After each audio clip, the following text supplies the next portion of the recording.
Price the lord ಪ್ರಿಯರೇ, ದೇವರ ಅತಿ ಪರಿಶುದ್ಧವಾದ ನಾಮಕ್ಕೆ ಸ್ತೋತ್ರವಾಗಲಿ.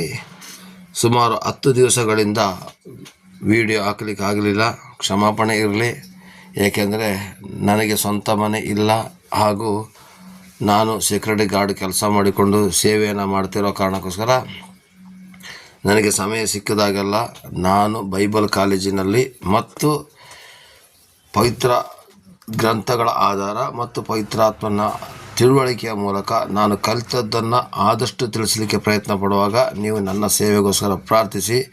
ಇದನ್ನು ನೋಡುವಂಥ ಪ್ರತಿಯೊಂದು ಜನಗಳು ಲೈಕ್ ಮತ್ತು ಕಮೆಂಟನ್ನು ಶೇರನ್ನು ಮಾಡೋದ್ರ ಮೂಲಕ ದೇವರ ನಾಮವನ್ನು ಇನ್ನೂ ಮಹಿಂಪಡಿಸಿ ನಮ್ಮನ್ನು ಇಂಥ ಸೇವೆಯಲ್ಲಿ ಪ್ರೋತ್ಸಾಹ ಕೊಡಬೇಕೆಂದು ನಾನು ನಿಮ್ಮನ್ನು ಬೇಡಿಕೊಡುತ್ತೇನೆ. ಪ್ರಿಯವೇ, ಇವತ್ತಿನ ಒಂದು ವಾಕ್ಯ ಬಹಳ ಚೆನ್ನಾಗಿದೆ. ಈ ವಾಕ್ಯನ ಹಿಡ್ಕೊಂಡೆ ತಪ್ಪಾದ ಬೋಧಕರು ತಪ್ಪಾಗಿ ವಾಕ್ಯನ ಕೊಡ್ತಿದ್ದಾರೆ. ಪ್ರಿಯರೇ, ಇದ್ರ ಬಗ್ಗೆ ನಾನು ತಿಳಿಸ್ತಾ ಇದ್ದೀನಿ. ನಾವೀಗ ಮತ್ತಾಯನ ಬರೆದ ಸುವಾರ್ತೆ 1ನೇ ಅಧ್ಯಾಯದಿಂದ ಹಿಡಿದು ನಾವು 4ನೇ ಅಧ್ಯಾಯದ 12ನೇ ವಾಕ್ಯದವರೆಗೆ ನಾವು ನೋಡಿಕೊಂಡಿದ್ದೆವು. ಇವತ್ತು ನಾವು 13, 14, 15ನೇ ವಾಕ್ಯವನ್ನು ನೋಡಿಕೊಳ್ಳುವ. ಹಾಗೆಯೇ ಇದಕ್ಕೆ ಟಚ್ ಆಗಿ ನೆಕ್ಸ್ಟ್ ಮುಂದಿನ ಸಂಚಿಕೆಯಲ್ಲಿ 16ನೇ ವಾಕ್ಯವನ್ನು ನಾವು 17ನೇ ವಾಕ್ಯವನ್ನು ಕೂಡ ನೋಡಿಕೊಳ್ಳೋ. ಪ್ರಿಯರೇ, ಸದ್ಯಕ್ಕೆ ನಾವೀಗ ಮತ್ತಾಯನ ಬರೆದ ಸುವಾರ್ತೆ 4ನೇ ಅಧ್ಯಾಯ 13ನೇ ವಾಕ್ಯದಿಂದ ಹಿಡಿದು 15ರವರೆಗೆ ನಾನು ಓದ್ತೀನಿ. ಬಳಿಕ ನಜರೇತೆಂಬ ಊರನ್ನು ಬಿಟ್ಟು ಜೆಬುಲೂನ್, ನೆಫ್ತಲಿಮ್ ಎಂಬ ನಾಡುಗಳಿಗೆ ಬಂದು ಸಮುದ್ರದ ಹತ್ತಿರದಲ್ಲಿರುವ ಕಪೆರ್ನೌಮ್ ಊರಿನಲ್ಲಿ ಮನೆ ಮಾಡಿಕೊಂಡು ಇದ್ದನು. ಇದರಿಂದ ಏಷಾಯನೆಂಬ ಪ್ರವಾದಿಯ ಮುಖಾಂತರ ಹೇಳಿಸಿರುವ ಮಾತು ನೆರವೇರಿತು. ಆ ಮಾತು ಏನೆಂದರೆ, ಜೆಬುಲೂನ್ ಸೀಮೆ ಮತ್ತು ನೆಫ್ತಲಿಮ್ ಸೀಮೆ, ಯೋರ್ದಾನಿನ ಆಚೆ ಸಮುದ್ರದ ಕಡೆಗಿರುವ ಸೀಮೆ, ಅನ್ಯ ಜನಗಳಿರುವ ಗಲಿಲಾಯ ಸೀಮೆ. ಹಾಗಾದರೆ ಅನ್ಯ ಜನಗಳಿರುವಂಥ ಗಲಿಲಾಯ ಸೀಮೆ, ಇದನ್ನು ನಾವು ಮೇಯ್ನಾಗಿ ಫೋಕಸ್ ಮಾಡಿ ನೋಡಿಕೊಳ್ಳುವ.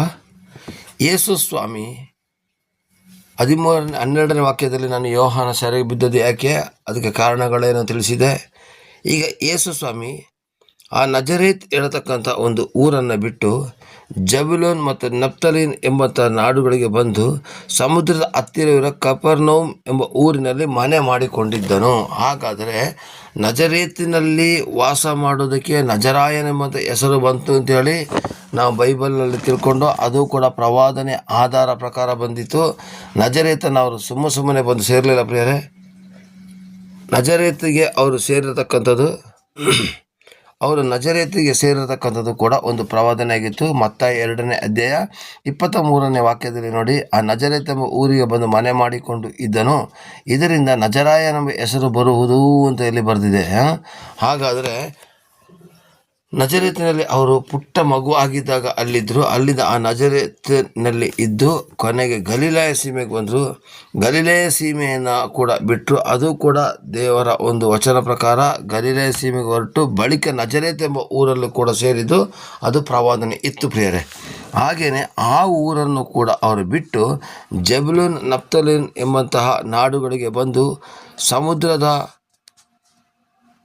ತೀರದಲ್ಲಿರುವ ಕಪೆರ್ನೌಮ್ ಎಂಬ ಊರಲ್ಲಿ ಮನೆ ಮಾಡಿಕೊಂಡು ಇದ್ದನು ಅಂತಕೊಂಡು ಇಲ್ಲಿ ವಾಕ್ಯ ಇದೆ. ಪ್ರಿಯರೇ, ಈಗ ನೋಡಿ ಪ್ರಿಯರೇ, ಈ ವಾಕ್ಯವನ್ನು ನಾವು ನೋಡೋದೇ ಆದರೆ ಪ್ರಿಯರೇ, ಇವತ್ತು ತುಂಬ ತಪ್ಪಾದ ಬೋಧನೆಗಳು ಬರ್ತಾಯಿದೆ. ಪ್ರಿಯರೇ, ಅದು ಏನಂತ ಹೇಳಿದ್ರೆ ಪ್ರಿಯರೇ, ಇವತ್ತು ಈ ವಚನವನ್ನು ಹಿಡಿದುಕೊಂಡು ಬೋಧಕರು ತಪ್ಪಾದ ರೀತಿಯಲ್ಲಿ ವಾಕ್ಯ ಕೊಡ್ತಿದ್ದಾರೆ. ಯಾವ ಥರ ಅಂದರೆ, ಯೇಸು ಸ್ವಾಮಿಗೆ ಸ್ವಂತ ಮನೆ ಇರಲಿಲ್ಲ, ಅವರು ಬಾಡಿಗೆ ಮನೆಯಲ್ಲಿದ್ದರು, ಅವರಿಗೆ ತಲೆದಿಂಬು ಇಡುವಷ್ಟು ಜಾಗ ಇರಲಿಲ್ಲ ಎಂದು ತಪ್ಪಾಗಿ ಬೋಧಿಸ್ತಾರೆ.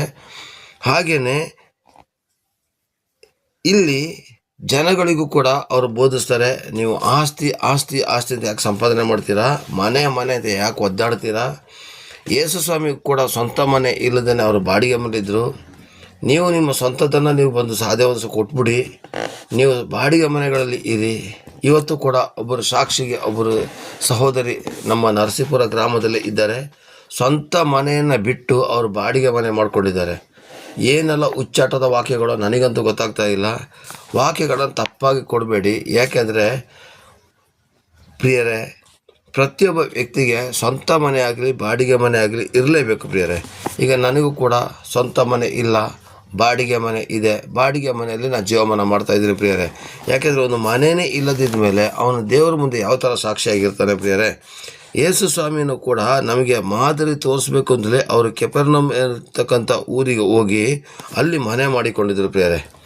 ಆದರೆ ಇಲ್ಲಿ ಮನೆ ಮಾಡುವಂಥದ್ದು ಪ್ರಿಯರೇ, ಅದು ಹಳೆಯ ಒಡಂಬಡಿಕೆಯಲ್ಲಿ ಪ್ರವಾದನೆಯಾಗಿಯೇ ಬಂದಿತ್ತು ಪ್ರಿಯರೇ.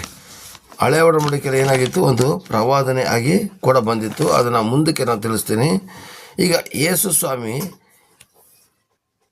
ಹತ್ರ ಬಂದವ್ರಿಗೆ ಮನೆ ಬೇಡ, ಜಾಗ ಬೇಡ, ಬ್ಯಾಂಕ್ ಬ್ಯಾಲೆನ್ಸ್ ಬೇಡ, ಏನು ಕೂಡಿಡಬೇಡಿ, ಭೂಲೋಕದ ಗಂಟು ನುಸಿ ಹಿಡಿದು ತುಕ್ಕಿಡಿದು ಹೋಗ್ತದೆ, ಪರಲೋಕದ ಗಂಟನ್ನು ಮಾತ್ರ ಮಾಡಿದ್ದಲ್ಲ ಪ್ರಿಯರೇ. ಇದು ತಪ್ಪಾದಂತಹ ಬೋಧನೆ. ಯಾಕೆಂದರೆ ಪ್ರತಿಯೊಬ್ಬ ಮನುಷ್ಯನೂ ಕೂಡ ಕೂಡಿಸಿಡಲೇಬೇಕು. ಯೇಸು ಸ್ವಾಮಿನೂ ಕೂಡ 5,000 ಜನಗಳಿಗೆ ಆ ಊಟವನ್ನು ಹಂಚುವಾಗ ಅವರು 12 ಪುಟ್ಟಿಗಳು ಉಳಿದಿತ್ತು. ಆ ಉಳಿದಿದ್ದನ್ನು ವೇಸ್ಟ್ ಮಾಡಬೇಡಿ ಅಂತ ಹೇಳಿದ್ರು. ಹಾಗೆಯೇ ನಾವು ಕೂಡ ಉಳಿದಿರತಕ್ಕಂಥ ವೇಸ್ಟ್ ಮಾಡದೇ ಉತ್ತಮವಾದ ಕಾರ್ಯಕ್ಕೆ ಬಳಸೋದಕ್ಕೋಸ್ಕರನೋ ಅಥವಾ ಬ್ಯಾಂಕ್ ಬ್ಯಾಲೆನ್ಸ್ ಇರಲೇಬೇಕು, ಮನೆ ಇರಲೇಬೇಕು, ಜಾಗ ಇರಲೇಬೇಕು, ನಮಗೆ ಬೇಕಾದ ಅಗತ್ಯತೆ ವಸ್ತುಗಳನ್ನು ತೆಗೆದುಕೊಳ್ಳಲೇಬೇಕು ಪ್ರಿಯರೇ. ಇದು ತಪ್ಪಾದ ಬೋಧನೆ ಕಡೆಗೆ ಇವತ್ತು ಜನ ಹೋಗ್ತಿದ್ದಾರೆ ಪ್ರಿಯರೇ. ಹಾಗಾದರೆ ಯೇಸು ಸ್ವಾಮಿನೇ ಮನೆ ಕಟ್ಟೋದಕ್ಕೂ ಮತ್ತು ಸಮೃದ್ಧಿಯನ್ನು ಕೊಡೋದಕ್ಕೆ ಆಶೀರ್ವಾದ ಮಾಡಿದ್ದಾರೆ ಅಂತ ಹೇಳೋದಕ್ಕೆ ಒಂದು ಸಾಕ್ಷಿಯಾದ ವಾಕ್ಯ ಧರ್ಮೋಪದೇಶ ಕಾಂಡ 8ನೇ ಅಧ್ಯಾಯ 12ನೇ ವಾಕ್ಯ. 12ಕ್ಕಿಂತ 11ರಲ್ಲೇ ಓದ್ತೀನಿ ಪ್ರಿಯರೇ. ನಾನು ಈಗ ನಿಮಗೆ ಬೋಧಿಸುವ ನಿಮ್ಮ ದೇವರಾದ ಯೆಹೋವನ ಆಜ್ಞಾ ವಿಧಿ ನಿರ್ಣಯಗಳನ್ನು ಕೈಗೊಳ್ಳದವರು ಆತನನ್ನು ಮರೆಯುವವರು ಆಗಬೇಡಿರಿ. ನೋಡಿರಿ, ಈಗ ಆಶೀರ್ವಾದ ಬಂತು ನೋಡಿ. ನೀವು ಹೊಟ್ಟೆ ತುಂಬ ಉಂಡು, ಇವತ್ತು ತುಂಬ ಜನಕ್ಕೆ ಹೊಟ್ಟೆ ತುಂಬ ಊಟ ಕೂಡ ಇಲ್ಲ. ನೀವು ಹೊಟ್ಟೆ ತುಂಬ ಉಂಡು ಸುಖವಾಗಿ ಇದ್ದು ಒಳ್ಳೆಯ ಮನೆಯನ್ನು ಕಟ್ಟಿಸಿಕೊಂಡು ಅವುಗಳಲ್ಲಿ ವಾಸವಾಗಿರುವ ಕಾಲದಲ್ಲಿ ನಿಮ್ಮ ದನಗಳು, ಆಡು, ಕುರಿಗಳು, ನಿಮ್ಮ ಬೆಳ್ಳಿ ಬಂಗಾರ ಆಸ್ತಿಯಲ್ಲೂ ಹೆಚ್ಚುತ್ತಿರುವಾಗ ಒಂದು ವೇಳೆ ನೀವು ಮದಿಸಿ ನಿಮ್ಮ ದೇವರಾದ ಯೆಹೋವನನ್ನು ಮರೆತೀರಿ. ಹಾಗಾದರೆ ಈ 11ನೇ ವಾಕ್ಯ ಪ್ರಕಾರ ನಾವು ಆಜ್ಞಾ ನಿರ್ಣಯಗಳನ್ನು ಕೈಗೊಳ್ಳತಕ್ಕಂಥ ವ್ಯಕ್ತಿಗಳಿಗೆ ಯಾವತ್ತೂ ಕೂಡ ಊಟಕ್ಕೆ ಬಡತನ ಇಲ್ಲ. ನಾನು ಕೂಡ ಅನ್ನಕ್ಕೆ ಬಡತನ ಬಂದು ಸ್ಕೂಲಲ್ಲಿ ಹೋಗಿ ಬಿಸಿ ಊಟನ ಕೊಡಿ ತಗೊಂಡು ದಮ್ಮೆಯಾಕಿ ಇಸ್ಕೊಂಡು ಶ್ರೀಮಂತರ ಕುಟುಂಬದಲ್ಲಿ ಬೆಳೆದು ಬಂದಂಥ ವ್ಯಕ್ತಿ ಕೊನೆ ಕೈಯೊಡ್ಡಿ ಅನ್ನ ಕೇಳೋಂಥ ಪರಿಸ್ಥಿತಿ ಬಂತು ಪ್ರಿಯರೇ. ಆದರೆ ಯೇಸು ಕ್ರಿಸ್ತನ ಹತ್ರ ಬಂದ ಮೇಲೆ ನನಗೆ ಚಿಕ್ಕ ಸಂಬಳ ಆಗಿದ್ದರೂ ಕೂಡ ಇವತ್ತು ವಾರಕ್ಕೆ ಕನಿಷ್ಠ ಪಕ್ಷ 20ರಿಂದ 25 ಜನಕ್ಕೆ, ಅಂತೂ ತಿಂಗಳಿಗೊಂದು 100 ಜನದ ಹತ್ತಿರ ನಾನು ಅನ್ನದಾನ ಮಾಡಲಿಕ್ಕಿರೋಂಥ ಕೃಪೆ ನನಗೆ ದೇವರು ಕೊಟ್ಟಿದ್ದಾರೆ ಪ್ರಿಯರೇ. ಅರ್ಥ ಮಾಡ್ಕೋಬೇಕು. ಯಾವ ಥರದರೆ ಆ ಹೊಟ್ಟೆ ತುಂಬ ಉಂಡಿದರೆ ಅದು ದೇವರ ಆಶೀರ್ವಾದ. ಊಟಕ್ಕೆ ಇರುವಂಥದ್ದು ಕೂಡ ಸುಖವಾಗಿದ್ದು, ಕೆಲವೊಂದು ಜನಕ್ಕೆ ಬೇಕಾದಷ್ಟು ಕೋಟಿ ಇರ್ತದೆ, ಸುಖ ಇರೋದಿಲ್ಲ ಪ್ರಿಯರೇ. ಆದರೆ ಕರ್ತನ ಮಕ್ಕಳಿಗೆ ಸುಖ ದಳದನ್ನು ದೇವರು ಕೊಟ್ಟಿರ್ತಾರೆ. ಒಳ್ಳೆಯ ಮನೆಯನ್ನು ಕಟ್ಟಿಸಿಕೊಂಡು, ಡೂಪ್ಲಿಕೇಟ್ ಮನೆ ಅಲ್ಲ, ಗುಡಿಸಲಲ್ಲ, ತಪ್ಪಾದ ಬೋಧನೆಗೆ ಹೋಗಬೇಡಿ. ಒಳ್ಳೆಯ ಮನೆಯನ್ನು ಕಟ್ಟಿಸಿಕೊಂಡಿದ್ರೆ ತಾರಸಿ ಆಗಿರ್ಬೋದು, ಒಳ್ಳೆ ಬಂಗಲೆನೇ ಆಗಿರ್ಬೋದು ಪ್ರಿಯರೇ. ನಿಮ್ಮ ಅಗತ್ಯಕ್ಕೆ ತಕ್ಕ ಹಾಗೆ, ನಿಮ್ಮ ಕೈಯಲ್ಲಿ ಇರತಕ್ಕಂಥ ಕೆಪಾಸಿಟಿಗೆ ತಕ್ಕ ಹಾಗೆ ನೀವು ಮನೆಗಳನ್ನು ಮಾಡಿಕೊಳ್ಳಬಹುದು. ಅಲ್ಲಿ ಒಳ್ಳೆಯ ಮನೆಗಳನ್ನು ಬರೆದಿದೆ, ಗುಡಿಸಲು ಅಂತ ಬರೆದಿಲ್ಲ, ಡೂಪ್ಲಿಕೇಟ್ ಮನೆ ಅಂತ ಬರೆದಿಲ್ಲ, ಬಾಡಿಗೆ ಮನೆ ಅಂತ ಬರೆದಿಲ್ಲ. ಇವತ್ತೇನು ಗೊತ್ತಾ, ನೀವು ಯಾಕೆ ಮನೆ ಮಾಡ್ತೀರಾ? ಯೇಸು ಬರೋ ಟೈಮ್ ಆಗೋಯ್ತು. ಅಯ್ಯೋ ದುಡ್ಡು ಅಂತ ಹೋಗಬೇಡಿ, ಮನೆದು ಹೋಗಬೇಡಿ, ಬರೀ ಪ್ರಾರ್ಥನೆ ಮಾಡೋಕ್ಕೆ ಬನ್ನಿ. ಪ್ರಾರ್ಥನೆ ಮಾಡ್ಲಿಕ್ಕೆ ಬರಬೇಕಾದ್ರೆ ಯೇಸು ಕ್ರಿಸ್ತನ ಮಕ್ಕಳಲ್ಲಿ ಸಾಕ್ಷಿಯಾಗಿರ್ಬೇಕು ಪ್ರಿಯರೇ. ಯೇಸು ಸ್ವಾಮಿನೇ ಮನೆ ಮಾಡಿಕೊಟ್ಟು ನಮಗೆ ಮಾದರಿಯನ್ನು ತೋರಿಸಿರ್ಬೇಕಾದ್ರೆ ನಾವು ಮನೆ ಮಾಡಿಕೊಳ್ಳೋದ್ರಲ್ಲಿ ತಪ್ಪಿಲ್ಲ. ಅದೇ ಧರ್ಮೋಪದೇಶ ಕಾಂಡ 8ನೇ ಅಧ್ಯಾಯ 12ನೇ ವಾಕ್ಯದಲ್ಲಿ ಎಷ್ಟು ಜನ ಬರೆದಿದ್ದಾರೆ, ಒಳ್ಳೆಯ ಮನೆಯನ್ನು ಕಟ್ಟಿಸಿಕೊಂಡು. ಹಾಗಾದರೆ ಒಳ್ಳೆಯ ಮನೆಯೂ ಕೂಡ ಆಶೀರ್ವಾದ ಆಗಿದೆ ಪ್ರಿಯರೇ. ಅವುಗಳಲ್ಲಿ ವಾಸವಾಗಿರುವ ಕಾಲದಲ್ಲಿ 13ನೇ ವಾಕ್ಯ, ನಿಮ್ಮ ದನಗಳು, ಆಡು, ಕುರಿಗಳು, ಬೆಳ್ಳಿ ಬಂಗಾರ ಆಸ್ತಿಯಲ್ಲೂ ಹೆಚ್ಚುತ್ತಿರುವಾಗ. ಇದೆಲ್ಲ ಯಾರಿಂದ ಹೆಚ್ಚುತ್ತಾ ಇದೆ? ಕರ್ತನಾದಂತಹ ತಂದೆಯಾದ ದೇವರಿಂದ ಹೆಚ್ಚುತ್ತಾ ಇದೆ. ಹೆಚ್ಚುತ್ತಿರುವಾಗ ಒಂದು ವೇಳೆ ನೀವು ಮದಿಸಿ ನಿಮ್ಮ ದೇವರನ್ನು ಮರಿತೀರಿ. ನಾವು ಮರಿಬಾರ್ದು. ಆಜ್ಞಾ ವಿಧಿಗಳನ್ನ 11ನೇ ವಾಕ್ಯ ಪ್ರಕಾರ ತಗೊಂಡು ನಾವು ನಡೆದ್ರೆ ದೇವರು ಇಷ್ಟು ಆಶೀರ್ವಾದನ ಕೊಡ್ತಾರೆ. ಇದ್ರ ಕೆಳಗಡೆ ವಾಕ್ಯದಲ್ಲಿ ಬರೆದಿದೆ, ನೀವೇನಾದ್ರು ಮರೆತರೆ ನಿಮ್ಮನ್ನು ಕಷ್ಟಕ್ಕೆ ಪುನಃ ಒಳಪಡಿಸ್ತೀನಿ. ಪುನಃ ನೀವು 0ದಿಂದ ಹೀರೋ ಆಗಿದ್ದೀರಾ, ಈಗ ಹೀರೋದಿಂದ ಪುನಃ 0 ಮಟ್ಟಕ್ಕೆ ಇಳಿದು ಬಿಡ್ತೀರಾ ಅಂತ ದೇವರು ಎಚ್ಚರಿಕೆ ಕೊಡ್ತಿದ್ದಾರೆ ಪ್ರಿಯರೇ. ಹಾಗಾದರೆ ಮನೆ ಮಾಡುವುದು ತಪ್ಪಲ್ಲ. ಸ್ವಂತ ಮನೆ ಆದರೂ ಸರಿಯೇ, ಬಾಡಿಗೆ ಮನೆ ಆದರೂ ಸರಿಯೇ, ದೇವರು ಸೇವೆಗೆ ತಕ್ಕಂಥ ಮನೆಯನ್ನು ಕೊಡಬೇಕು ಅಂತ ಕೂಡ ನಾವು ಪ್ರಾರ್ಥನೆ ಮಾಡೋಣ ಪ್ರಿಯರೇ. ಹಾಗೆಯೇ ಕೆಳಗಿನ 14, 15, 16ನೇ ವಾಕ್ಯದ ಪ್ರಕಾರ ಕೆಪೆರ್ನೌಮ್ ಅಂತ ಹೇಳೋದು ಗಲಿಲಾಯ ದಡದಲ್ಲಿದ್ದ ಒಂದು ಪಟ್ಟಣವಾಗಿದೆ ಪ್ರಿಯರೇ. ಈಗ ಕೆಪೆರ್ನೌಮಿನ ಬಗ್ಗೆ ನಾವು ತಿಳ್ಕೊಳ್ಳೋಣ ಪ್ರಿಯರೇ. ಈ ಕೆಪೆರ್ನೌಮ್ ಎಲ್ಲಿದೆ? ಏನಾಗಿದೆ? ಕೆಫರ್ನೌಮ್ಗೆ ದೇವರು ಏನನ್ನು ಹೇಳಿದ್ದಾರೆ, ಈ ಊರಿಗೆ ಏನು ಹೇಳಿದ್ದಾರೆ ಅಂತ ನಾವು ನೋಡಿಕೊಳ್ಳೋದೆ ಅದರ ಪ್ರೇರೆ. ಈ ಕೆಫರ್ನೌಮ್ ಹೇಳುವಂಥದ್ದು ಗಲಿಲಾಯ ಸಮುದ್ರ ದಡದಲ್ಲಿದ್ದ ಒಂದು ಪಟ್ಟಣ. ಯೇಸು ಸ್ವಾಮಿ ತನ್ನ ಸೇವೆಯ ಅವಧಿಯಲ್ಲಿ ಈ ಊರಿನಲ್ಲಿ ಎಷ್ಟೋ ಸೇವೆಯನ್ನು ಮಾಡಿದ್ರು, ಎಷ್ಟೋ ಸೂಚಕ ಮಾಡಿದ್ರು. ಆದರೆ ಇವರು ನಂಬದೇ ಇರತಕ್ಕಂಥ ಕಾರಣಕ್ಕೋಸ್ಕರ ಈ ಕಪೆರ್ನೌಮ್ ಹೇಳತಕ್ಕಂಥ ಒಂದು ಊರು ಶಾಪಗ್ರಸ್ತವಾದಂಥ ಊರಾಗಿತ್ತು ಅಂತ ಹೇಳೋದನ್ನು ನಾವು ಮರಿಬಾರದು ಪ್ರಿಯರೇ. ಹಾಗಾದರೆ ಅದಕ್ಕೆ ಆಧಾರವಾದಂಥ ವಾಕ್ಯ ಮತ್ತಾಯನ ಬರೆದ ಸುವಾರ್ತೆ 11ನೇ ಅಧ್ಯಾಯದ 23ನೇ ವಾಕ್ಯವನ್ನು ನಾನು ಓದ್ತೀನಿ ಪ್ರಿಯರೇ. ಎಲೋ ಕಪೆರ್ನೌಮೇ, ನೀನು ಪರಲೋಕಕ್ಕೆ ಏರಿಸಲ್ಪಡುವೆಯಾ, ಪಾತಾಳಕ್ಕೆ ಇಳಿಯುವಿ. ನಿನ್ನಲ್ಲಿ ನಡೆದ ಮಹತ್ ಕಾರ್ಯಗಳು ಸೋದೋಮ್ನಲ್ಲಿ ನಡೆದಿದ್ದರೆ ಅದು ಇಂದಿನವರೆಗೂ ಉಳಿಯುತ್ತಿತ್ತು. ಆದರೆ ನ್ಯಾಯ ವಿಚಾರಣೆಯ ದಿನದಲ್ಲಿ ನಿನ್ನ ಗತಿಗಿಂತಲೂ ಸೋದೋಮ್ ಸೀಮೆಯ ಗತಿ ಮೇಲಾಗಿರುವುದೆಂದು ನಾನು ನಿಮಗೆ ಹೇಳುತ್ತೇನೆ ಎಂದು ಅಂದನು. ಹಾಗಾದರೆ ನೋಡಿ ಪ್ರಿಯರೇ, ಕಪೆರ್ನೌಮಿಗೆ ಅವರು ಶಾಪ ಕೊಡ್ತಾ ಇದ್ದಾರೆ. ಯಾವ ಥರ? ನೀನು ಪರಲೋಕಕ್ಕೆ ಹೋಗ್ತೀನಿ ಅಂತ ಆಸೆ ಪಡ್ತಿದ್ಯಪ್ಪ, ಇವತ್ತು ಊರಲ್ಲಿ ಒಬ್ಬೊಂದು ಮಿಸ್ಟೇಕ್ ಆದರೂ ಕೂಡ ಇಡೀ ಊರಿಗೆ ತೊಂದರೆ ಬರ್ತದೆ ಪ್ರಿಯರೇ. ಆ ಊರಿನ ಜನಗಳು ತಪ್ಪಾಗಿ ನಡೆದಾಗ ಅಲ್ಲಿ ಊರೇ ಶಾಪ ಬರ್ತದೆ ಪ್ರಿಯರೇ. ಅದಕ್ಕೆ ಸಾಕ್ಷಿ ಏನು ಗೊತ್ತಾ? ಎಲ್ಲ ಕಪೆರ್ನೌಮೇ, ನೀನು ಪರಲೋಕಕ್ಕೆ ಏರಿಸಲ್ಪಡುವೆಯಾ, ಪಾತಾಳಕ್ಕೆ ಇಳಿತೀಯ. ದೇವ್ರಿಗೆ ಗ್ಯಾರಂಟಿ ಹೇಳ್ತಾರೆ ಪಾತಾಳಕ್ಕೆ ಇಳಿತೀಯ ಅಂತೇಳಿ. ನಿನ್ನಲ್ಲಿ ನಡೆದ ಮಹತ್ ಕಾರ್ಯಗಳು ಸೋದೋಮಿನಲ್ಲಿ ನಡೆದಿದ್ದಾರೆ. ಹಾಗಾದರೆ ಇದು ಮಹತ್ ಕಾರ್ಯಗಳನ್ನು ಮಾಡಿದಂತಹ ಜಾಗ ಆಗಿದ್ದು ಪ್ರಿಯರೇ. ಯಾವ ಥರ ಮಹತ್ ಕಾರ್ಯ ಮಾಡಿದ್ರು ಗೊತ್ತಾ? ಇಲ್ಲಿ ಒಂದನೇದಾಗಿ ನೀರನ್ನು ದ್ರಾಕ್ಷಾರಸ ಮಾಡತಕ್ಕಂಥ ಜಾಗ ಗಲಿಲಾಯ ಸೀಮೆಯಾಗಿತ್ತು. ಎರಡನೇದಾಗಿ ತನ್ನ ತಾಯಿ ತಂಗಿ ಬಂದಾಗ ಖಂಡಿತವಾಗಿ ದೇವರ ವಾಕ್ಯ ಪ್ರಕಾರ ನಡೆಯುವವರೇ ತಾಯಿ ತಂಗಿ ತಮ್ಮಂದರು ಆಗಬೇಕು ಅಂತ ಹೇಳಿದ್ರು ಪ್ರಿಯರೇ. ಹಾಗೆಯೇ ಈ ಒಂದು ಜೆಬುಲೂನ್ ಮತ್ತು ನೆಫ್ತಾಲಿಮ್ ಸೀಮೆಯಲ್ಲಿ ವಾಸ ಇರಬೇಕು ಅಂತ ಹೇಳೋದು ಕೂಡ ಹಳೆಯ ಕಾಲದ ಒಂದು ಪ್ರವಾದನೆ ಆಗಿತ್ತು. ಅದಕ್ಕೆ ಆಧಾರವಾಗಿ ಏಷಾಯ 9:1-2 ಓದೋಣ ಪ್ರಿಯರೇ. ಆದರೆ ಸಂಕಟಪಟ್ಟ ದೇಶಕ್ಕೆ ಅಂಧಕಾರವಿನ್ನಿಲ್ಲ. ಯಾವಾಗ ನೋಡಿ ಯೇಸು ಸ್ವಾಮಿ ಬರೋದನ್ನು ಈಗಲೇ ಹೇಳ್ತಿದ್ದಾರೆ, ಅಂಧಕಾರ ಇನ್ನಿಲ್ಲ. ಪೂರ್ವಕಾಲದಲ್ಲಿ ಜೆಬುಲೂನ್ ಮತ್ತು ನಫ್ತಾಲಿಮ್ ಎಂಬ ಸೀಮೆಯನ್ನು ಆತನು ಅವಮಾನಕ್ಕೆ ಗುರಿ ಮಾಡಿದನು. ಆನಂತರ ಯೋರ್ದಾನ್ ಸೀಮೆಯ ಸಮುದ್ರಕ್ಕಿಡುವ ಅನ್ಯ ಜನಗಳ ಗಲಿಲಾಯ ಸೀಮೆ ಪ್ರಾಂತ್ಯವನ್ನೆಲ್ಲ ಘನಪಡಿಸಿದ್ದಾನೆ.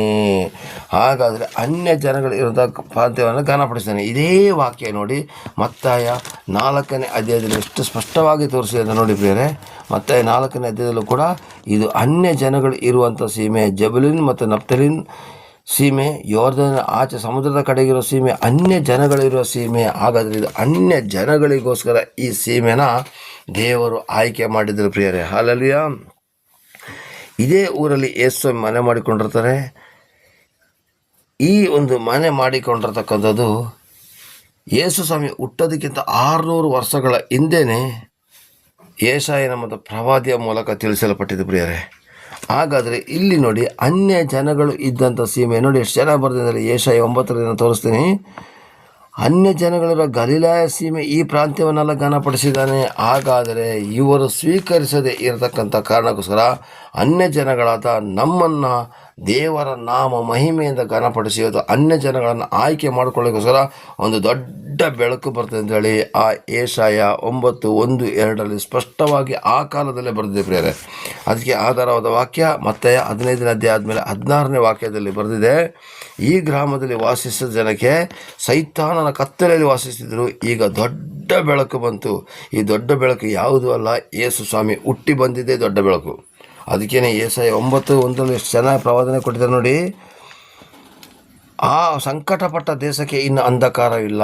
ಏಸಪ್ಪ ಯಾವ ಊರಿನಲ್ಲಿ ಹುಟ್ಟಿದ್ರೋ ಆ ಜಾಗಕ್ಕೆ ಇನ್ನು ಅಂಧಕಾರ ಇಲ್ಲ ಅಂತ ಸ್ವಾಮಿ ಹೇಳ್ತಿದ್ದಾರೆ ಪ್ರಿಯರೇ. ಪೂರ್ವಕಾಲದಲ್ಲಿ ಜೆಬುಲೂನ್ ಮತ್ತು ನಫ್ತಾಲಿಮ್ ಸೀಮೆಗಳನ್ನು ಆತನು ಅವಮಾನಪಡಿಸಿದನು. ಆನಂತರ ಯೋರ್ದಾನ್ ಸೀಮೆ ಆಚೆಯ ಗಲಿಲಾಯ ಸಮುದ್ರದ ಕಡೆಗಿರುವ ಸೀಮೆ, ಅನ್ಯ ಜನಗಳಿರುವ ಗಲಿಲಾಯ ಸೀಮೆ ಈ ಪ್ರಾಂತ್ಯವನ್ನೆಲ್ಲ ಘನಪಡಿಸಿದ್ದಾನೆ. ಅಲ್ಲಿ ಕೆಳಗಡೆ ವಾಕ್ಯದಲ್ಲಿ ನೋಡಿ, ಇದೇ 16ನೇ ವಾಕ್ಯದಲ್ಲಿ ಬರೆದಿರೋದು. ಯೆಶಾಯ 9:2 ಬರೆದಿದೆ. ಕ್ಲೀನಾಗಿ ಅರ್ಥ ಮಾಡಿಕೊಂಡ್ರೆ ಮಾತ್ರ ವಾಕ್ಯ ಅರ್ಥ ಆಗುತ್ತೆ, ಇಲ್ಲಾಂದರೆ ಅರ್ಥ ಆಗೋದಿಲ್ಲ. ಕತ್ತಲಲ್ಲಿ ಸಂಚರಿಸಿದ ನನಗೆ ದೊಡ್ಡ ಬೆಳಕು ಕಾಣಿತು, ಕಾರ್ಗತ್ತಲಾದ ಜನಕ್ಕೆ ಪ್ರಕಾಶವು ಹೊಳೆಯಿತು ಅಂತ ಹೇಳೋದನ್ನು ತೋರಿಸ್ತಾ ಇದೆ. ಹಾಗಾದರೆ ಪ್ರಿಯರೇ, ಸೈತಾನನ ಕತ್ತಲೆಯಲ್ಲಿ ಇದ್ದಂಥ ಈ ಒಂದು ಲೋಕಕ್ಕೆ ಬೆಳಕು ಕೊಡೋದಕ್ಕೆ ದೊಡ್ಡ ಬೆಳಕು ಅಂದರೆ ಸೂರ್ಯನಿಗಿಂತಲೂ ದೊಡ್ಡ ಬೆಳಕಾಗಿ ಯೇಸು ಕ್ರಿಸ್ತನ ಭೂಮಿಗೆ ಬಂದರು ಪ್ರಿಯರೇ.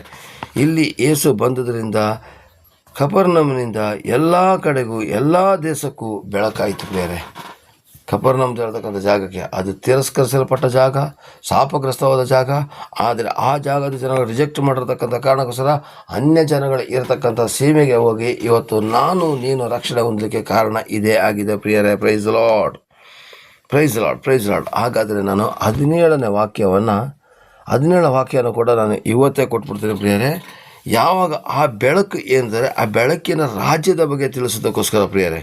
17ನೇ ವಾಕ್ಯದಲ್ಲಿ ಬರೆದೆ, ಪರಲೋಕ ರಾಜ್ಯ ಸಮೀಪಿಸುತ್ತಾ ಬರ್ತಾ ಇದೆ. ಅಂದಿನಿಂದ ಯೇಸು ಪರಲೋಕ ರಾಜ್ಯ ಸಮೀಪಿಸಿದ ದೇವರ ಕಡೆಗೆ ತಿರುಗಿಕೊಳ್ಳಿರಿ ಎಂದು ಸಾರಿ ಹೇಳೋದಕ್ಕೆ ಪ್ರಾರಂಭ ಮಾಡಿದನು. ಹಾಗಾದರೆ ಯೋಹಾನ ಮಾಡಿದಂಥ ಕೆಲಸನ ಈಗ ಯೇಸು ಸ್ವಾಮಿಯನ್ನು ಮಾಡ್ತಿದ್ದಾರೆ. ಪರಲೋಕ ರಾಜ್ಯ ಸಮೀಪ ಆಗೋಯ್ತು, ಇನ್ನು ನಿಮ್ಮ ಅನ್ಯಾಯ, ಅಕ್ರಮ, ಮೋಸ, ವಂಚನೆಗಳನ್ನು ಬಿಟ್ಬಿಡಿ. ಕಪೆರ್ನೌಮ್ ಅಂತ ಹೇಳ್ತಕ್ಕಂಥ ಊರಿಗೆ ಬಂದಂಥ ಶಾಪ ನನ್ನ ಊರಿಗೆ ನನ್ನಿಂದ ಬರಬಾರ್ದು, ನನ್ನ ಕುಟುಂಬಕ್ಕೆ ನನ್ನಿಂದ ಶಾಪ ಬರಬಾರ್ದಾದರೆ ನಾವು ಈಗಲೇ ದೇವರ ಕಡೆಗೆ ತಿರುಗಿಕೊಂಡು ದೇವರು ತಿಳಿಸಿರ್ತಕ್ಕಂಥ ಮಾರ್ಗದಲ್ಲಿ ನಡೆದು ದೇವರ ರಾಜ್ಯದ ಒಂದು ಪ್ರತಿಫಲವನ್ನು ಕಂಡು ನಾವು ದೇವರ ಒಂದು ರಾಜ್ಯಕ್ಕೆ, ದೇವರ ಕಡೆಗೆ ವಿಧೇಯರಾಗಿ ನಡೆಯಕ್ಕೆ ಪ್ರಯತ್ನ ಪಡೋದು ಪ್ರಿಯರೇ. Praise Lord. ಇದು ಕೂಡ ಯೆಶಾಯ 9:2 ಆಲ್ರೆಡಿ ಪ್ರವಾದನೆ ಆಗಿತ್ತು ಪ್ರಿಯರೇ. ಯೆಶಾಯ 61 ಏನು ಬರೆದಿದ್ದಾರೆ, ಇಗೋ ನಿನಗೆ ಬೆಳಕು ಬಂತು, ನೀನು ಏಳು ಪ್ರಕಾಶಿಸಿ ನಿನಗೆ ಬೆಳಕು ಬಂತು ಅಂತ ಹೇಳಿದ್ದಾರೆ. ಹಾಗಾದರೆ ಆ ಬೆಳಕು ಇವತ್ತು ನನ್ನಲ್ಲಿ ನಿನ್ನಲ್ಲಿ ಉದಯಿಸ್ತಾ ಇದೆ ಪ್ರಿಯರೇ. ಹಾಗೆ ಯೋಹಾನ 8:12 ತೆಗೆದುಕೊಂಡ್ರೆ, ಯಾವನು ನನ್ನನ್ನು ಅನುಸರಿಸಿದಾನೋ ಅವನು ಕತ್ತಲೆಯಲ್ಲಿ ನಡೆಯದೆ ಬೆಳಕಾಗಿದ್ದಾನೆ ಅಂತ ಹೇಳಿದ್ದಾರೆ. ಹಾಗಾದರೆ ದೇವರು ನಮಗೆ ಆ ಬೆಳಕನ್ನು ಆಲ್ರೆಡಿ ಕೊಟ್ಟಿದ್ದಾರೆ ಪ್ರಿಯರೇ. Hallelujah, praise Lord. ಏನು ಕೊಟ್ಟಿದ್ದಾರೆ? ಆಲ್ರೆಡಿ ನಮಗೆ ಆ ಬೆಳಕನ್ನು ಕೊಟ್ಟಿದ್ದಾರೆ ಪ್ರಿಯ. ಇನ್ನೊಂದು ವಚನವನ್ನು ಕೂಡ ತೆಗೆದುಕೊಳ್ಳೋಣ. ಲೂಕ 2:32 ವಾಕ್ಯದಲ್ಲಿ ನೋಡಿ ಬರೆದಿದೆ. ಏನಂತಂದ್ರೆ ಪ್ರಿಯರೇ, ಅನ್ಯ ದೇಶದವರಿಗೆ ನೋಡಿ ಅಲ್ಲಿ ಎಷ್ಟು ಚೆನ್ನಾಗಿ ಬರೆದಿದ್ದಾರೆ. ಯೇಸು ಸ್ವಾಮಿ ಹುಟ್ಟಿ ಬರೋ ಸಮಯದಲ್ಲಿ ಇದೇ ಯೆಶಾಯ 9:1 ಮತ್ತು ಮತ್ತೆ 4:16 ವಾಕ್ಯ. ಇಲ್ಲಿ ಸಿಮೆಯನ ಹೇಳ್ತಕ್ಕಂಥ ಒಬ್ಬ ಪ್ರವಾದಿ ಮಾತಾಡ್ತಾನೆ. ಒಡೆಯನೇ, ನಿನ್ನ ಮಾತು ನೆರವೇರಿತು, ಈಗ ಸಮಾಧಾನದಿಂದ ಹೋಗುವುದಕ್ಕೆ ನಿನ್ನ ದಾಸನಿಗೆ ಅಪ್ಪಣೆ ಕೊಡು. ನೀನು ನೇಮಿಸಿದ ರಕ್ಷಕನನ್ನು ನಾನು ಕಣ್ಣಾರೆ ಕಂಡನು, ಎಲ್ಲ ಜನಗಳಿಗೆ ಪ್ರತ್ಯಕ್ಷನಾಗಲಿ ಎಂದು ಆತನನ್ನು ಒದಗಿಸಿಕೊಟ್ಟಿದ್ದಿ. ಹಾಗಾದರೆ ಲೋಕದ ಎಲ್ಲ ಜನಗಳು ಪ್ರತ್ಯಕ್ಷ ಆಗಬೇಕು ಅಂದರೆ ಅವ್ರನ್ನ ಒದಗಿಸಿಕೊಟ್ರು. ಆತನು ಅನ್ಯ ದೇಶದವರಿಗೆ ಜ್ಞಾನೋದಯದ ಬೆಳಕು, ನಿನ್ನ ಪ್ರಜೆಯಾದ ಇಸ್ರಾಯೇಲರಿಗೆ ಕೀರ್ತಿ. ಹಾಗಾದರೆ ಇದು ಜ್ಞಾನೋದಯದ ಒಂದು ಬೆಳಕು ಎಲ್ಲಿಂದ ಬಂತು? ಪರಲೋಕ ರಾಜ್ಯದಿಂದ ಯೇಸು ಕ್ರಿಸ್ತನ ಮೂಲಕ ಬಂತು ಪ್ರಿಯರೇ. ಹಾಗಾದರೆ ಈ ಬೆಳಕಿನ ರಾಜ್ಯಕ್ಕೆ ನಾವು ನೀವು ಸೇರಲಿಕ್ಕೆ ಬಾಧ್ಯರಾಗೋಣ ಪ್ರಿಯರೇ. ದೇವರು ನಿಮ್ಮನ್ನು ಆಶೀರ್ವದಿಸಲಿ, ಕೃಪೆಯಿಂದ ನಡೆಸಲಿ ಪ್ರಿಯರೇ. ಇವತ್ತು ನಾನು ಕೊಟ್ಟಂಥ ವಾಕ್ಯ ಏನಂದರೆ, ಅವರು ಕೂಡ ಕಪೆರ್ನೌಮ್ ಅಂತ ಹೇಳ್ತಕ್ಕಂಥ ಒಂದು ಜಾಗದಲ್ಲಿ ಮನೆ ಮಾಡಿಕೊಂಡಿದ್ರು. ನಾವು ಕೂಡ ಮನೆ ಮಾಡಿಕೊಳ್ಳೋ ತಪ್ಪಲ್ಲ. ಸ್ವಂತ ಮನೆ ಸಿಕ್ಕಿದ್ರೆ ಸ್ತೋತ್ರ, ಬಾಡಿಗೆ ಮನೆ ಇದ್ದರೂ ಕೂಡ ಸ್ತೋತ್ರ. ಉತ್ತಮವಾದ ಮನೆಗಳನ್ನು ಕೊಟ್ಟು ದೇವ್ರ ನಾಮನ ಮಹಿಂಪಡಿಸ್ತಾರೆ ಪ್ರಿಯರೇ. ಹಾಗಾದರೆ ಪ್ರಿಯರೇ, ಇವತ್ತು ತಪ್ಪಾದ ಬೋಧನೆಗೆ ಒಳಗಾಗಬೇಡಿ, ಆಸ್ತಿ ಮಾಡಿಟ್ಕೋಬೇಡಿ, ಜಾಗ ಮಾಡಿಟ್ಕೋಬೇಡಿ. ಯಾವ ಧರ್ಮಸ್ಥಳ ಕಂಡ 8ನೇ ಅಧ್ಯಾಯದಲ್ಲಿ ಸ್ಪಷ್ಟವಾಗಿ ತೋರಿಸಿದ್ದೀನಿ. ಎಲ್ಲ ಬೆಳ್ಳಿ, ಬಂಗಾರ, ಕುರಿ, ದನಗಳು ಹೆಚ್ಚುವಾಗದ ಬರೆದಾಗ ಅದೆಲ್ಲ ದೇವರ ಆಶೀರ್ವಾದ. ಅಬ್ರಾಹ್ಮನಿಗೆ ಕಣ್ಣಿನ ನೋಡೋಷ್ಟು ಮಟ್ಟಿಗೆ ಆಶೀರ್ವಾದ ಕೊಟ್ಟರು. ಹಾಗೇನೆ ಪ್ರಿಯರೇ, ನಮಗೂ ಕೂಡ ಜಾಗ ಭೂಮಿ ಕೂಡಿಸಿಡೋ ತಪ್ಪಲ್ಲ, ಆದರೆ ಅದರಿಂದನೇ ಹೋಗೋ ತಪ್ಪು. ಅಂದರೆ ವಿಗ್ರಹ ಮಾಡ್ಕೋಬಾರ್ದು. ಒಂದು. ಎರಡನೇದಾಗ ಅಲ್ಲಿ ಜೆಬುಲೂನ್ ನಫ್ತಾಲಿನ ಸೀಮೆಯಲ್ಲಿ ಅವರು ಹುಟ್ಟಿ ಬರ್ತಾರೆ ಅಂತ ಹೇಳೋದು ಪ್ರವಾದನೆ ಆಗಿತ್ತು. ಗಲಿಲಾಯದಲ್ಲಿ ಅವರಿಂದ ಬಿಟ್ಟು ನಜರೇತಿನ ಊರಲ್ಲಿ ಬರುವಂಥದ್ದು ಕೂಡ, ಮತ್ತು ಅಲ್ಲಿ ಗಲಿಲಾಯಕ್ಕೆ ಬರುವಂಥದ್ದು ಕೂಡ, ಮತ್ತು ಕಪೆರ್ನೌಮಿಗೆ ಬಂದು ಮನೆ ಮಾಡೋದು ಕೂಡ ಒಂದು ಪ್ರವಾದನೆ ಆಗಿತ್ತು ಪ್ರಿಯರೇ. ಕತ್ತಲಲ್ಲಿ ವಾಸಿಸಿದ ಜನಕ್ಕೆ ದೊಡ್ಡ ಬೆಳಕು ಬಂದು ಹೇಳೋದನ್ನು ಆ ಯೆಶಾಯದಲ್ಲೇ ತೋರಿಸಿರ್ತಕ್ಕಂಥ ಪ್ರವಾದನೆ ಪ್ರಕಾರ ಆಗಿದೆ ಪ್ರಿಯರೇ. ಹಾಗಾದರೆ ಪ್ರಿಯರೇ, ನಾವು ಅಲ್ಲಿ ಕೆಳಗಡೆ ಬರೆದಿದೆ, ಕಾರ್ಗತ್ತಲಾದ ದೇಶದಲ್ಲಿದ್ದವರಿಗೆ ಜ್ಞಾನವೂ ಸೂರ್ಯೋದಯವಾಯಿತು. ಅಂದರೆ ಅದರ ಅರ್ಥ ಏನು ಗೊತ್ತಾ ಪ್ರಿಯರೇ? ಇಡೀ ಲೋಕದಲ್ಲಿರ್ತಕ್ಕಂಥ ಎಲ್ಲ ದೇಶಕ್ಕೆ ಸೂರ್ಯೋದಯದಂಥ ಬೆಳಕನ್ನು ಕೊಟ್ಟವರು ಯೇಸು ಸ್ವಾಮಿ. ಆದರೆ ಅವರು ಮನುಷ್ಯಕುಮಾರನಾಗಿ ಬಂದಾಗ 17ನೇ ವಾಕ್ಯ ಪ್ರಕಾರ ಅವರು ಮನುಷ್ಯಕುಮಾರನಾಗಿ ಬಂದು ಬೆಳಕಿನ ರಾಜ್ಯದ ವಿಷಯವನ್ನು ತೋರಿಸೋದಕ್ಕೋಸ್ಕರ ಅವರು ಬೆಳಕಾಗಿ ಈ ಲೋಕಕ್ಕೆ ಬಂದರು ಪ್ರಿಯರೇ. ಬಂದಾಗ ಅವರು ಸುಮ್ಮನೆ ಇರಲಿಲ್ಲ. ಪರಲೋಕ ರಾಜ್ಯ ಸಮೀಪಿಸಿತು, ದೇವರ ಕಡೆಗೆ ತಿರುಗಿಕೊಳ್ಳಿಂದ ಸಾರಿ ಹೇಳಿ ಪ್ರಾರಂಭಿಸಿದ್ರು ಪ್ರಿಯರೇ. ಹಾಗಾದರೆ ಪ್ರಿಯರೇ, ಮತ್ತೆ ಬರೆದ ಸುವಾರ್ತೆ ಸುವಾರ್ತೆ 4ನೇ ಅಧ್ಯಾಯದ 17ನೇ ವಾಕ್ಯದವರೆಗೆ ನಾವು ತಿಳಿದುಕೊಂಡೆವು. ಇನ್ನು ಮುಂದಿನ ಸಂಚಿಕೆಯಲ್ಲಿ 18ರಿಂದ 22ರವರೆಗೆ ತಿಳಿಯುವ. ಹಾಗೆಯೇ ಮುಂದಕ್ಕೆ ಒಂದೊಂದು ವಾಕ್ಯ 2 ವಾಕ್ಯಗಳನ್ನು ತಿಳಿದರ ಮೂಲಕ ದೇವರ ನಾಮನ ಮಹಿಮೆಪಡಿಸೋಣ ಪ್ರಿಯರೇ.